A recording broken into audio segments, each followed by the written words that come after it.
ሰላም እንዴት ናቸው? የቻናል ተከታዮች ደህና ናቸው? እኔ ያለው እግዚአብሔር ይመስገን። ፈጣሪ አምላክ በያለንበት ይጠብቃል፣ ሀገራችንንም ኢትዮጵያ ሰላም ያደርግልን እያልኩ እንግዲህ ዛሬ ይዤላችሁ የመጣሁት ሐረግ ድራማ ክፍል 76 ነው። እንግዲህ ያፌት እንግዲህ ከኋላው የሚከተለው ሰው የነበረና ያው ያፌት እንግዲህ በሚሰራው ተንኮል በሚሰራው ኃጢአትና ብዙ ጥላቶች አሉት እንግዲህ። ስለዚህ ከኋላው ተከተለና እንግዲህ የሆነ ሰው ሆዱን ላይ ነው የወጋው። ነገር ግን ያፌት የተወጋው ሆዱ ያው በደንብ ስላልወጉት ያው በህይወት ተርፏል። ነገር ግን እነዛ ሰዎች ግን ጥሩ አላደረጉም። ምክንያቱም አሁን እንግዲህ ያፌት ተወጋ። ስለዚህ አሁን ኤፍራታ እንግዲህ መከራዋን ነው የምታየው። ኤፍራታ ሳትሆን እንግዲህ ናታንም መላ ቤተሰቡን ነው መከራ የሚያው ከወጓይ ጋር እንግዲህ በደንብ ወይ አይወጉት ነካ አድርገው ነው የተውት እና ወደ ቤቱ ነው ይሄዱ። ወደ ቤት ሲሄድ እንግዲህ ኤፍራታ እንግዲህ ተጨንቃ ነበር እና ኤፍራታ ማናጺ እንግዲህ ወደ ኤፍራታ ደውላ ናታን አለ ወይ ብላ ጠይቃን ነበር ባለፈው። ስለዚህ ናታን የለም፣ በዛ ሰዓት እንግዲህ ናታን የለም ነበረ እና ሉሊትም አብራ ነበረ። ሉሊት እንግዲህ ያፌት ተላላኪ ናትና ያን ሁሉ ታዳምጣለች። ሉሊት ያፌት መኖር እንግዲህ ለኤፍራታ ደውላ የለም አልመጣም፣ ያፌትም እንደሌለ ነግራን ነበረ። ስለዚህ እንግዲህ ኤፍራታ በጣም በተጨነቀችበት ሰዓት እንግዲህ ሆዱን ይዞ እንግዲህ ወደ ቤት ይመለሳል ያፌት። በዛ ሰዓት ኤፍራታ እንግዲህ በጣም ነው የደነገጠችው። ምን ሆነት ነው? ምን ሆነ ነው ያፌት? ምን ሆነ ነው እያለች እንግዲህ እሱ ግን ደም በደም ሆኖ ነው የመጣው። ከዛ በኋላ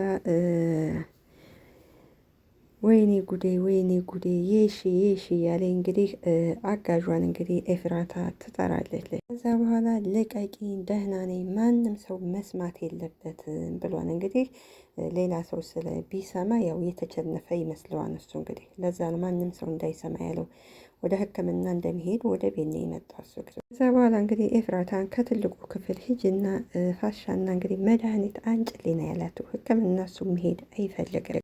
ወደ እነ ቤዛ ቤት ስንመለስ ደግሞ ቤዛና ፂ በጣም ነው የተጨነቁ። ምክንያቱም እንግዲህ ናታን ወደ ቤት አልተመለሰም። ቤት ከቆየ ስለወጣ እስካሁን እሱ አልተኙም። እሱን በር በመስኮቱ በር እየከፈቱ ቢያዩት እንግዲህ ናታን እንግዲህ የውሃ ሽታ ሆኖ እስካሁን አልመጣላቸው። ፂና ቤዛ እንግዲህ የናታን ስላልመጣላቸው መጠበቅ አልቻሉም እና ስለዚህ ሳሎን ላይ ከሶፋ ላይ ነው እንግዲህ ገደም ብለው የጠበቁት የተኙት። አይነጋ የለም ነጋ። እንግዲህ ናታን እንግዲህ አንጎቶ ነው የመጣው፣ ሀዛው አድሮ ነው የመጣው። እነሱ አልጋቸው ሳይተኙ ነው ሀዛው የመጣው። ከዛ በኋላ ሳያቸው ቤዝ ብሎ ነው የተጣራው። እነሱም እንቅልፋቸው ብትታላ። ከዛ በኋላ ቤዛ እንዴ እናቱ ግን ደህና ነህ? ለመሆኑ ግን ሰዓቱን አይተኸዋን? ይሉት ደግሞ ወንድሜ ምንድን ነው ችግር? ልታሳብደን ነው እንደግን ትለዋለች። ወደ ድርጅቱ እኮ ሂጄ ነበር፣ ለዛ ነው ብዙ ስራ ተደራርቦብኝ ነበር ይላቸዋል። ከዚህ በላይ መደራረብ ስለሌለበት ስልኬን አጥፍቼ ስራዬን እየሰራሁ ነበር ይላቸዋል። ግን ለእኔ አይመስለኝም። ያፌትን ማን ወገው? ያፌትን እንግዲህ ናታን ወይስ ደግሞ የገነት ልጅ ነው የወጉቱ? እንግዲህ አልታወቀም። አሁን እንግዲህ ያፌት እንግዲህ ያንን ቤት በጣም ነው የሚረብሻቸው። እንግዲህ መቀመጫም አያገኙ። ቀድመህ እኮ ብትነግረን ጥሩ ነበረ፣ ይህን ሁሉ ስንጨነቅ በጣም ይቅርታ ስላላወቅኩ ነው ይለታል። ሉሊትም እኮ እኛ ጋር ስትጨነቅ ነበር አለ። ሉሊት ከእነሱ ጋር መጨነቅ ሳይሆን ሉሊት እንግዲህ የሰማችውን ነገር ለያፌት እንግዲህ ምላስ ለማቀባበል ነው እንጂ ለሌላ አይደለም። ነገር ግን ሉሊትን እስካሁን ከዛ ቤት የጠረጠረ የለም ካለ ፂ በስተቀር ፂና ኤፍራታ ብቻ ነው እንግዲህ የሉሊትን ባህሪ የሚያውቁት። ሌሎቹ እንግዲህ ሉሊት ጥሩ ልጅ ናት ብለው ነው የሚያስቡት። እስካሁን እንግዲህ የነቃባት የለም እና ሉሊት አሁን ሲደክማን ነው የተኛችው ትሏል። ሉሊት ለእኔ ተጨነቀች ናታን አዎ ትላለች ቤዛ። ከዛ በኋላ ይልቁንስ ምግብ አንጥቼላቸዋለሁ ብሎ የአንዳንድ ሰው ከውሃ የቀጠነ ምግብ ከምንበላ ይሻላል ብሉ ይላቸዋል። እንግዲህ አሽሙር እየነገራቸው ነው እየሳቀ። ከዛ ተናደደ። ወንድሜ ምን ሆነን እኔ እንባ በንባ ሁኜ የሰራሁት ምግብ እንደ ውሃ የቀጠነ ብለህ የምትናገረው ብላ ትቆጣዋል። ከዛ ቤዛን ፍጥጥ ብላ ስታያት ቤዛ እንደገና ተደናግጣ እኮ አዎ እሷ እንባ በንባ ሆና የሰራችው ምግብ አንተ እንዴት ከውጭ ታመጣለህ? ውሃ ከውሃ የቀጠነ ነው ብለህ ትለዋለች። ከዛ ቤዛ ሲጀመር እንደውም ምግቧኔ ይመቸኛል ትለዋለች። አዛጺ እንደውም አንተ የመጣውን ምግብ አንበላም ይሉታል። አዛጺ እውነትም በጣም ታሳፍራለህ ብለው ጥለውት ይሄዳል። ከዛ በኋላ እንግዲህ እናቱ በምድር ላይ ካሉኝ ነገሮች ሁሉ አንቺ ነሽ የኔ ልዕልት ይላታል። እባክህ እንደዚህ እያልክ አንጀት አትብላ፣ እኔም አላውቅ መሰለህ እንደዚህ የምትለኝ ብላ ትቆጣለች። እንግዲህ ወደ ገንዬ ቤትን ስንመጣ ደግሞ ገኒና እንግዲህ ቢኒያም በጣም ነው የተጨነቁ። ቢኒያም በፂ ፍቅር ስላበደ ነው። ገኒ ደግሞ እንግዲህ ልጄን መቼ ነው ማገኛት? ልጄ ከእኔ መቼ ነው የምትመጣው? ልጄ ከዛ አውሬ መቼ ነው የምትወጣው? እያለ ተጨንቃለች። እንግዲህ ቢኒያም እና ፂ በጣም ይዋደዳሉ። ፂ ግን አሁን ቢኒያምን ትንሽ ስለተወችው ቢኒያም በጣም ነው የተናደደው። ምክንያቱም ቢኒያም እንግዲህ በጣም ነው የሚወዳት ፂ። በአሁኑ ሰዓት ግን እሱን ማሰብ አልቻለችም፣ ትተዋለች። አዛ ቢኒያም እንግዲህ ገንዬ ሲላት እንግዲህ ገንዬ በሀሳብ ሂዳለች። መጨረሻ ላይ አቤት ቢኒያም አለች። ከዛ ገንዬ የተፈጠረ ነገር አለ እንዴ ሲላት አይ ውስጤ ምንም እየተሰማኝ አይደለም፣ ልጄ ግን ምን ሆና ይሆን ትለዋለች ለቢኒያም። ገንዬ ምን እያልሽ ነው? እኔም እኮ ሳላስብ ሳልጨነቅ ኑሬ አላቅም። ነገር ግን የሆነ መፍትሄ እስከምናገኝ ድረስ እስከዛ ድረስ አትጨነቂ ይላታል። አውቃለሁ እናት ነሽ ይገባኛል፣ ግን አሁን ባለንበት ሰዓት መረጋጋት ያስፈልጋል። ስለዚህ ተረጋጊ፣ አትጨነቂ ይላታል ገንዬ። ከዛ እንግዲህ ኤፍራታ እንግዲህ ያፌትን እንግዲህ የተወጋውን ቁስሉን እንግዲህ እያሸገችለን ነው እንግዲህ። ስለዚህ እሱ ወደ ሐኪም ቤት እንደሚሄድ እንግዲህ ኤፍራታ ሊያስቸግር ነው እንግዲህ። ኤፍራታ ታሳዝናለች፣ ሚስኪና። በነገራችን ላይ እንግዲህ ኤፍራታ የምትቀጣው ባጠፋችው ጥፋት ነው። ከመጀመሪያው ሁሉን ነገር ብትናገር ይህ ሁሉ ባልመጣባት። ስለዚህ የሆነ ገና ናታን ይታሰርብኛል ብላ እውነቱን ብትጋፈጥ ሁሉን ነገር ብትናገራቸው ኑሮ እስከ አሁን ባለችበት ደረጃ ባልደረሰች ነበር እውነቱን ብትናገር። ምክንያቱም ገንዬ ጠይቃታል። ሁሉም አጠቃላይ ቤተሰቡ በሙሉ ጠይቋታል። እሷ ግን ልክ ያፌትን እንደምታፈቅረው ያፌትን አፈቅረዋለሁ ነው ያለችው። ስለዚህ በራሷ ስህተት ነው ይሄ ሁሉ ዋጋ የምትከፍለው። አሁን ምሳሌ አልፈልግም እሄዳለሁ ብትለው እንኳ በናታን ነው የሚያስፈራራት። ስለዚህ ያን የናታን ቪዲዮ ወይ አላጠፋው ወይ ምን አላለው እንግዲህ ከናታን ጋር እስከመቼ ማለት ከያፌት ጋር እስከመቼ ነው እንግዲህ እስረኛ ሁና የምትኖረው?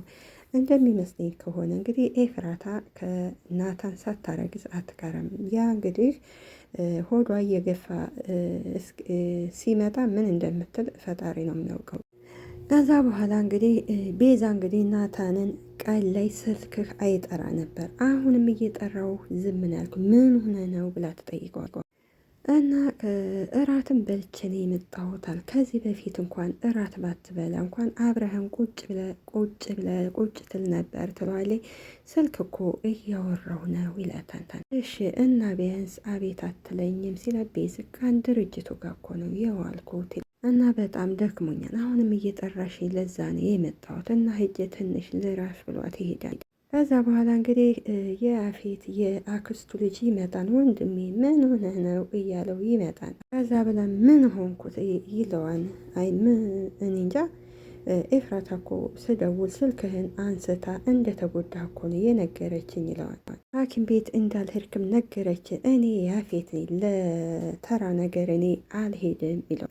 ከዛ ወቅት ሆኖ ወይስ ምንድን ነው ይለዋል። በብርቱካን ቢላዋ ነው ነካ ያደረጉ ይለዋል። ሲጀመር ሊወጋኝ የፈለገ ሰው በጣም ፈሪ ነው። በጨለማ ከሚመጣ ለምን ፊት ለፊት አይመጣም ብሎ አዎ አሁን ያፌት በትክክል ተናግሯል። ምክንያቱም ያ ሊወጋው የፈለገ ሰው ጨለማ ከመደበቅ ፊት ለፊት ወንድ ከሆነ ፊት ለፊት መጋፈጥ ወይንም ደግሞ ከወጋው አይቀር በደንብ ውግት አድርገው አርፎ ከዛ በኋላ እንዳይነሳ አድርጎ ቢወጋው ጥሩ ነበር። ነገር ግን አሁን ጫር አድርጎ ነው የላከው። ስለዚህ ያፌት እንግዲህ አሁን ድመትና ውሻ ሆኖ የባሰ ውሻ ሆኖ ነው የሚመጣው። እንግዲህ ከዛ እንግዲህ ያክስቱ ልጅ ይስቅበታል። ተው እባክህ ያፌት፣ እኔ እኮ እንደዚህ ነው ተው እያለ ይስቅበታል። ከዛ በኋላ በእርግጥ ካበጣ ገብስ ጠባቆችህ ቢኖሩ ኑሮ ይህን ሁሉ ባልሆነ ይለዋን እየሳቀበት። ከዛ በኋላ ሌላው ደግሞ የወጋ ሰው ብቻህን እንደሆነ ስላየ ነው የወጋ ይለዋን። እንግዲህ ይሄ ሴታ ሴት የሆነ ሊማስጌታውን እያኘከ እንደዛ ሲለው እንግዲህ ያፌት በዚህ ሰዓት ይናደዳል። ያፌት እንግዲህ እራሱን እንደ ፈጣሪ እራሱን እንደ ባለስልጣን አድርጎ ነው የሚቆጥረው። እንግዲህ ከዛ ያክስቱ ልጅ በጣም ምን አባህል ካንተ ጠብቀንህም ብሎ ይቆጣዋል። ከዛ በኋላ ምን አልኩ ደግሞ ጨለማን ተገን ባያረግ እኮ ያው ይገደል ነበር ይሄ ወጋ ሰውዬ ይለዋል። ከዛ በኋላ ኤፍራታ ትመጣና አቤል እንድታደርክ ትባል እንድታደርክ ኤፍራታ ይላል። ከዛ በኋላ እንግዲህ አቤል እንግዲህ እልከኛ ወንድሜ አስጨነቀሽ አይደለ? ለምንድን ነው ያልደወልሽልኝ ማታ ሲላት፣ አይ ማታ በጣም ደንግጬ ስለነበር ለዛ ነው ትለው። ከዛ በኋላ ያው እኔ ከአባቴ ሞት በኋላ እንደ አይነት ነገር እፈራለሁ ትለዋለሁ። ምን ነው ያፌት አመመህ እንደ ትለዋለ ኤፍራታ። ይህ እንደ አይነት ንግግር ከስለት በላይ ያማን ትለዋለ። እኔ ምልሽ ይላታን አቤል አባትሽ ተገሉ ነው እንዴ ሞተው ይላታታል። አዎ ያውም በቅርብ ሰው ነው የተገደለው ብላ ተነግሯለ። አባዬ ለእኔ ምንም ባይወልደኝም ሁለ ነገሬ ነው ያሳደገኝ እንባዬን የሚያብስልኝ በቃ አጠቃላይ አባዬ ለእኔ ሁለ ነገሬ ነበር ብላ የአቤል ትነግረዋለች። ከዛ በኋላ አቤል እንግዲህ በአሽሙር ያፌትን ያየዋል። ምክንያቱም በቅርብ ሰው ስላለችው ያው ያፌት ነው የገደለው ብሎ ጥርጣሬ ውስጥ ይገባል። ያፌትን ያየዋል። ወይ በጣም ያሳዝናን አለና ማለት ወደ ያፌት ይሆናል አለና ወደ ተመለሰና ከሀሳብ ወይ በጣም ያሳዝናን እያለ የአባትሽ ግን ምናምን ሲል ያፌት እንደገና አቤል ጠየከኝ አይደለ በቃ ሄድ ይለዋል። ከዛ በኋላ ከዚህ በኋላ ደግሞ እኔ ሳልጠራ ወደዚህ ቤት እንዳትመጣ አሁን ሄድ ብሎ ያባረዋል። አቤል እንደገና ድሮም የኔ ጥፋት ነው ሚስት ስታገባ የተስተካከልክ መስሎ ነበር ብሎ ጥሎት ይሄ አቤል ከሄደ በኋላ ያፌት እንግዲህ ቆይ የተዘጋ ፋይል ለምንድን ነው የምትከፍችው? ተዘግቶ የለም እንደ ይህ ፋይል ይላታል። ምን ነው ያለፈው ትለዋለች። በቃ አንተ ሰው መግደል ከዛ መርሳት ነው ስራ አይደለ? ይህ ፋይል ገና አልተዘጋም ትለዋለች። ቆይ አልገባኝም፣ ሁሉን ነገር ትተሽ መስሎኝ እኔን ያገባሽ ይላታል። ናታንን ማጣት የማትፈልጊ ከሆነ ይሄ አባቴ ምናምን ቅብጥርጥር የምትይው ነገር መተው አለብሽ ይላታል። እንግዲህ አሁን የሚያስፈራራት በዚህ በናታን ነው። እዛ ኤፍራታ አይ አልተውም ትለዋለች። እንዴ ስለተኛው ምንም ማላደርግ መስሎ ይህ ነው ሲል ከዛ ሲነሳ አሁንም ቁስሉ ያመውና ተነስቶ ይነሳ መልሶ በልተኛ ብላ ትለዋለች። እንግዲህ ናታን እንግዲህ ከዚህ ሁሉ ወንድ ቢሸት ያፌት እንደዚህ ባልተጫወተባቸው፣ ግን ናታን እስካሁን ወንድ እንዳልተሸለ ወይ ወንድ አይሉት ወይ ሴት አይሉ ዝም ብሎ እና ያፌት እንደዛ ብሎ አሞቶ ወርቆ ሳለ እንግዲህ በስልኩ የሆነ ፋይል የተላከለት አለ። ያን ፋይል እንግዲህ ኤፍራታ ወደ ስልኳ ልከዋለች። እንግዲህ የአቶ ያፌት አሁን እንግዲህ በምንም ልታስፈራራኝ አትችልም፣ ሁለታችንም እኩል ነን ትላለች። እንግዲህ እሱ ይሄን ነገር ፋይሉን እንደወሰደች አያውቅም። እንግዲህ ጠዋት ላይ አይነጋ የለም ይነሳሉ። ቤዛ ስትነሳ ይሄ ልጅ ግን ትናንትና የት ሄዶ ነው ግን ያልነገረኝ ብላ ቤዛ ግራ ይገባታል። ሌላዋ እንግዲህ ሉሊት እንግዲህ ተደብቃ ስልክ ታወራለች። ስልክ ስታወራ እንግዲህ ሁሉን ነገር ተደብቃ ታዳምጣታለች። እንግዲህ ሉሊት የደወለችው ወደ ያፌት ነው። ያፌት ስትደውል ሲዘጋባት፣ ስትደውል ሲዘጋባት፣ በስተመጨረሻ በሶስተኛው ያነሳላታል። እና ትናንትና ናታን ስልኩን አጠፋፍቶ ቀኑን ሙሉ አልነበረም ትለዋል። እሺ ንገሪኝ ሲላት፣ አንቺ ግን ሰው ሲዘጋብሽ አይገባሽም እንዴ ሲላት፣ እሺ ይቅርታ ግን አስፈላጊ ነገር እኮ ስለሆነ ነው። ስለዚህ ትናንትና ናታን ስልኩን አጠፋፍቶ ቀን ሙሉ የለም ነበር ስትለው፣ ከዛ በኋላ እሺ አለና ይዘጋባል። ይህን ሁሉ ስታወራ እንግዲህ ፂ ትሰማታለች። እሱም እንግዲህ እሻ ላይ ማለት ያኔ የወጋኘው ሌላ ሳይሆን ናታን የወጋኝ ብሎ እንግዲህ አሁን ናታንን ይጠራጥራል። ከዛ በኋላ እንግዲህ ሉሊት እንደምታውቋት እንግዲህ ምላሱ የድራማው ድምቀና፣ ነገር ግን ምላስ ወደና ወደ መራሯት ትወዳለች። ሰው እንድጣላላት ትፈልጋለች። ምክንያቱም ኤፍራታ እንድትወገድላት ትፈልጋለች። ኤፍራታ ከኔ እንዴት ኤፍራታ ሀብታም አግብታ እንዴት እኔን ትበልጠኛለች ብላ በዛ ስለምትናደድ ነው እንግዲህ ኤፍራታን የምትጠላቱ። ለዛ ነው። እና ደግሞ ኤፍራታ ሁሉን ነገር ሚስጥር ስለምታውቅ ለዛ ነው። አሁን በሷ ልብ እንግዲህ ፂ አላስታወሰችም። ስለማታስታውስ ብላ ነው እንግዲህ ይህን ያህል ሚስጥሬን የምታውቀው ኤፍራታ ብላ ነው እንግዲህ ይህን ያህል እንደዚህ የምታደርገው። እና ያፌት እንግዲህ አሁን ጥርጣሬ ማንን አረገ? ናታን ነው። ከዛ ኤፍራታ ግን ማነው እንዳያደረገ ስትል፣ አይ እሱ በቅርብ ይታወቃል፣ እሱን ተይው ይላታል። እና እንግዲህ ሉሊት እንግዲህ አንተ ስራ ስለምትውል ምናልባት እንግዲህ እሱ ከኤፍራታ ጋር እንዳለ ብዬ ነው፣ ያው ሁሉም ሰው ስለሚጠረጥር አንተ ስራ ስለምትሆን ትለዋለች። ከዛ በኋላ ፂ ትመጣባታለች እና ወደ ሉሊት እንግዲህ እየፈርታ እየሮጠች ትሄዳለች። ከዛ በኋላ ፂ እንግዲህ ታያለሽ፣ ወይዘሮ ሉሊት እንኳን እኔንና የገዛ ጥላሽን እንድትፈሪ ነው እማደርገች ትላታለች። ከዛ በኋላ እንግዲህ ቢኒና ናታን ይገናኛሉ። ሰላምታ ከተለዋወጡ በኋላ ከዛ በኋላ ምን እንዘዝ አሉና ቢኒ አንተ ደስ ያለህን እዘዝ ይላል። ከዛ በኋላ እንግዲህ እነዚህ እንዴት ናቸው ይለዋን።